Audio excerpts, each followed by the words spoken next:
எப்பா துபாயி ஏசியா கப்பை எடுத்து வைங்கப்பா. எங்களோட 9வது கப்பை நாங்களே எடுத்துக்கிறோம்னு டீம் இந்தியா இறங்கிட்டாங்க துபாயில. துபாயில காலை வச்சது மட்டும் இல்லாம களத்துல இறங்கி பயிற்சியும் ஆரம்பிச்சிட்டாங்க. நம்ம கௌதம் மாமாவோட தலைமையில பிளேயர்ஸ் எல்லாம் ஆல்ரெடி பக்காவான ஃபார்ம்ல இருக்காங்க. 10க்கு பயங்கரமான பயிற்சியிலையும் ஈடுபட்டு இருக்காங்க.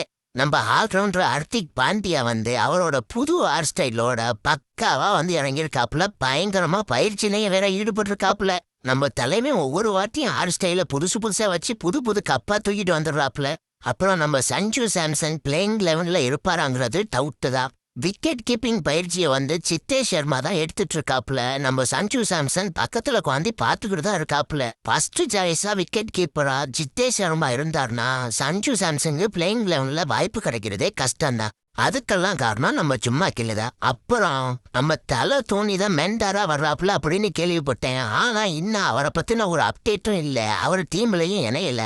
நம்ம ஜிஜி மாமா தான் ட்ரைனிங்க கொடுத்துக்கிட்டு இருக்காப்புல.